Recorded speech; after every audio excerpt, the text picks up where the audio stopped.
Folks, welcome back. So, unfortunately, I have come to the conclusion that I am no longer going to be investing in Pokemon. The prices for the new sets have reached a point where it no longer makes sense to buy in, and the risks now outweigh the rewards, in my opinion. I have made a considerable amount of gains in the past few years, but now I feel the dollars will be better used in other areas. I have not yet decided if I'm going to sell off my current positions or continue to hold, but judging by the massive run-ups we've seen recently and the market seemingly starting to cool off in certain areas, makes me consider selling what I have as well. I was wondering what your thoughts and feelings were about this in the current market prices and market conditions. Thanks, Alex. That was an email that I got, and I figured it'd make a good video. Sorry for the clickbait and scaring everybody at first, but that was a very real email and very real concerns. That wasn't somebody who was emotional or angry or making any rash decisions. It was somebody with a well thought out reason on why they're considering, well, no longer investing in the hobby and placing those funds somewhere else. Now, again, I don't know where that person was thinking about putting those funds, whether it be, the stock market, the S&P 500, mutual funds, maybe into Bitcoin or other cryptos, maybe into real estate. I don't know, right? Didn't get that far with it yet. But I wanted to talk about it in this video because, well, one, I haven't posted in a few days. I actually had to have a medical procedure yesterday. And so, over the weekend, I was kind of preparing for that and just hadn't felt like making a video. And I felt like it was a good video back to freak everybody out with a good title, clickbait and all that. But I also think it's a really, really good discussion right now because it is definitely a lot more risky, in my opinion, investing in boxes at $250.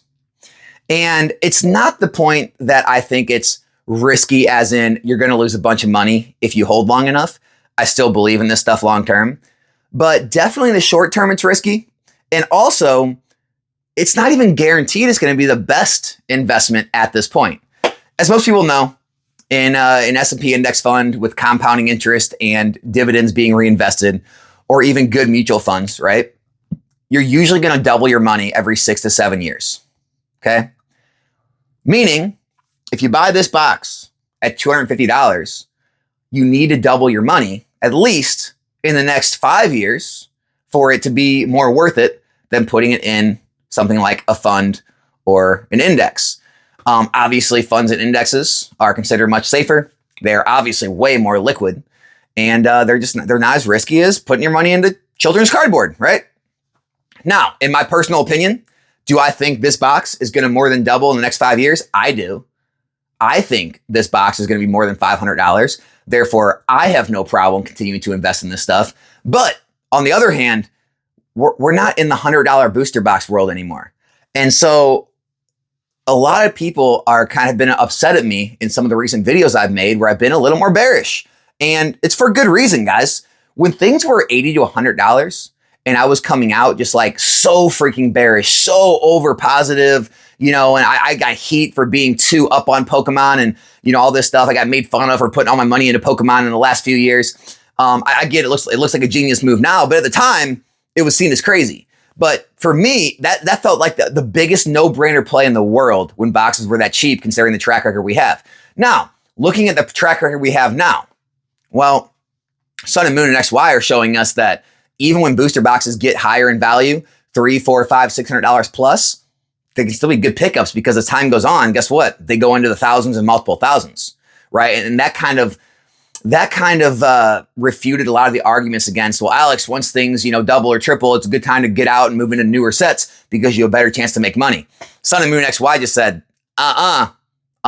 you can still do extremely well even after things have already appreciated, right? And that's something even I had kind of preached in the past, is saying, hey, once these boxes get to that $400 to $700 range, kind of that glass ceiling, it's probably better off to just move to the new eras because those are likely going to sit there for a while. Some are going to trend up slowly, but a lot of the intense growth is over.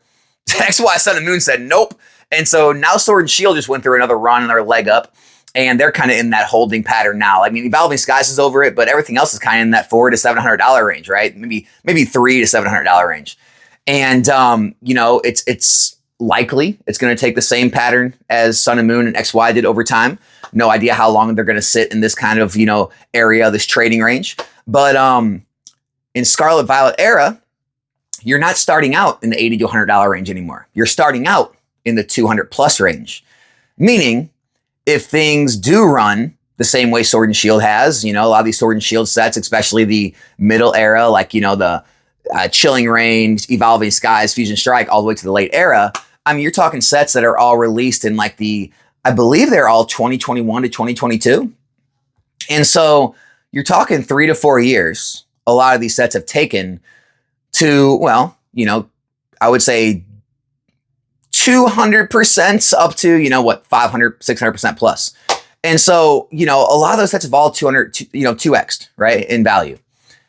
And it only took them 2 to 3 years.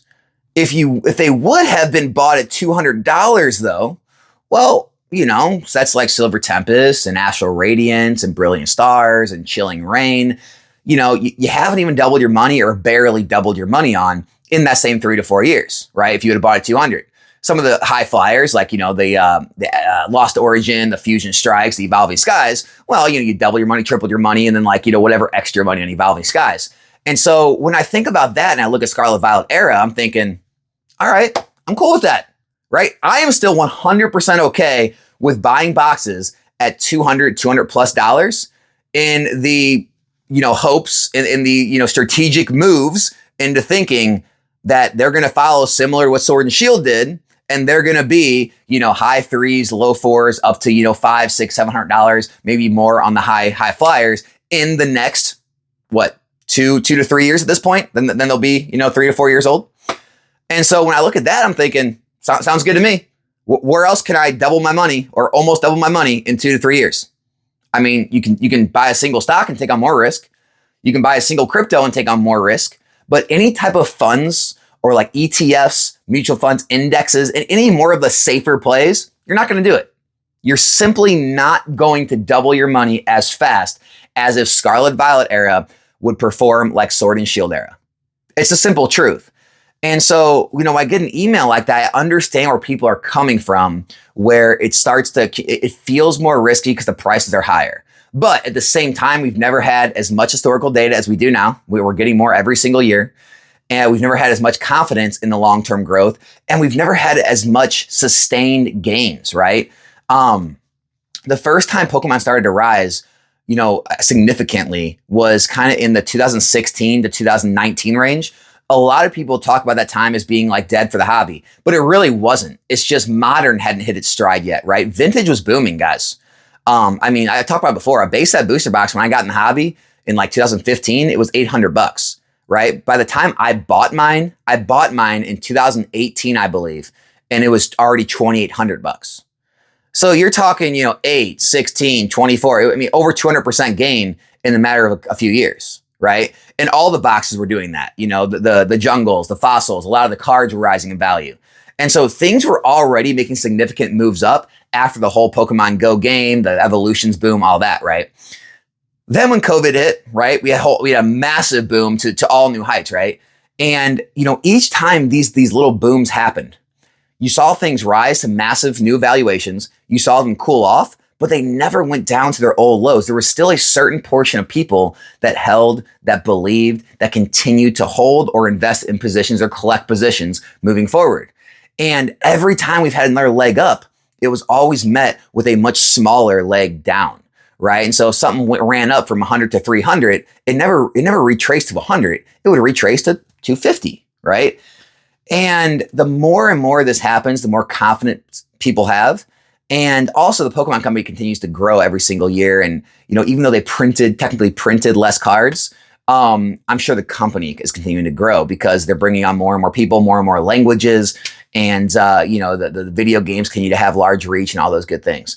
And so, to me, in my personal opinion, I can't make the opinion for everybody, and I don't know the future, but in my personal opinion, it still makes sense for me.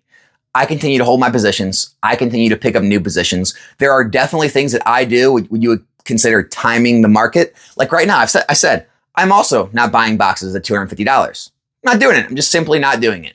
I truly believe in the next 3 years of this set being in print, there will be a time where you can pick these boxes up for cheaper. Now, I'm not part of the whole MSRP crowd thinking everything's going to go to $160. I'm not going to pay a dime over MSRP. No, I'm not that crowd. I mean, heck, I'm the idiot that said I would buy Prismatic Evolutions ETBs between $100 to $120. Now, some people have already found them cheaper than that. Maybe you caught a Costco drop or another drop somewhere else. Maybe you, got in on one of the sales happening in the market right now. But again, I stand by that. I still believe Prismatic Evolutions is going to look like a screaming buy in the future. If you had bought anywhere between $100 to $120 in ETB, I think right now in TCG Player, they're still holding up right at $100, maybe a few dollars lower, but not much. And I think that's still going to be a good play. But with this brand new stuff, I get it. I get wanting to wait. I get wanting to wait for lower prices. I think there'll be a time where this box will maybe be close to $200, maybe under $200, maybe not. But I think it'll probably be cheaper than $250. And, things like the Surging Sparks reprint. Anyone that got in on that, right? Anyone that waited when it was at $260 and they were able to get in the low 200s on Surging Sparks, great play. Great little timing play there, right? Prismatic Evolutions, not buying in when it was 150 in ETB. Now you bought in when it's 100 or less. Great timing play. There's definitely things you can do when the market's this hot to time better entry points. But talking about the long-term growth aspect and me worried about, what all these boxes are going to do long-term, I think it's all irrelevant, right? I truly believe, let's take Journey Together. I don't care if you bought Journey Together at MSRP, at $200, at $220, whatever it may be. In my personal opinion, just an opinion, this box in the next 5 years will still outperform S&P index funds and mutual funds for the most part, unless there's some crazy high-flying mutual fund that invests in maybe like the Kathy Woods fund, just like outperforms everything or does something crazy. I think it'll outperform 99% of those kind of funds. That's my feeling. My feeling is this box will still be a $400 to $500 box in 5 years from now, 2 years or more than 2 years after it's out of print. And, everyone forgets about all the, crap that's going on right now. And I truly believe it'll be a better spot to put your money, to double your money in the next 5 years. Now, I could be wrong on that, but having that confidence, that feeling on the market, that's why I continue to invest and buy. If you've lost that confidence, if you no longer feel that way, then I agree with the email. I agree. You should definitely stop investing. You should definitely consider, obviously, taking profits on things that you no longer believe are going to continue to perform or outperform other areas. And you should put your money somewhere else. There you have it. Alex said it. Stop investing in Pokemon. Take your profits on things you no longer believe in and stick it somewhere else that you feel is safer and that you feel is going to perform better. Guys, I've said it before. I'm not here to convince you. I have never been here to convince you to invest in Pokemon over something else. I am here, as I've said before, to tell you what I think, to tell you what I have experienced and what has worked for me over the years, and to give you my feelings on products, the market, whatever else there may be that I have opinion on. That's it. That's it. And so when I'm asked about these things and my feelings on them, my feelings are there are definitely products on the market right now that may not be optimal pricing or optimal timing.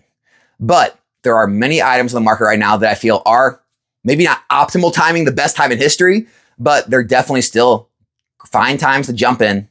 And I think you can even do well in the short term and the long term.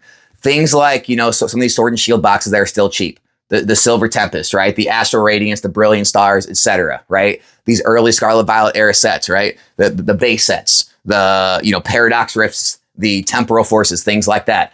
151. I still believe you'll be fine in the short term. You'll be great in the long term. And I'm still continuing to put money into them when I can find them at prices I want to pay. And I'm still continuing to hold what I have. I'm not selling off my long-term investments. I do not think the hobby is in a bad state, in the long-term future based on any kind of things happening in the market right now, certain singles cooling off, printing, catching up on some of the new sets. So the prices of the boxes are starting to get released lower and lower. The Journey Together thing coming down, reprints on Surging Sparks and Prismatic Evolutions dropping the price a little bit. None of that plays a factor in where I see the hobby and the price of the products going long-term. That's why I'm not worried about any of it. But again, if you don't share those beliefs and you're worried about it, I 100% agree. You don't want to have scared money. You never want to put scared money into something because you're going to be very emotional about every little move. every little tick up, you're going to think I need to get out before it comes back down. Every little tick down, you're going to be thinking I need to get out before it goes down lower. This could be it. And so I have never been an advocate of putting scary money into something. If this hobby scares you, if you're not in a position to, lock money up and be able to, kind of hold through and stomach all the ups and downs, then I agree with that person. You probably should put your money somewhere else. So that's where I'm at with the whole thing, guys. Sorry for the clickbait thumbnail and title. I had to do something fun, especially in this wild, crazy time right now where the content right now is so wild in this space. And so that's kind of my thoughts, guys. Hope you guys enjoyed the video. Be back in a new one soon. I'm out.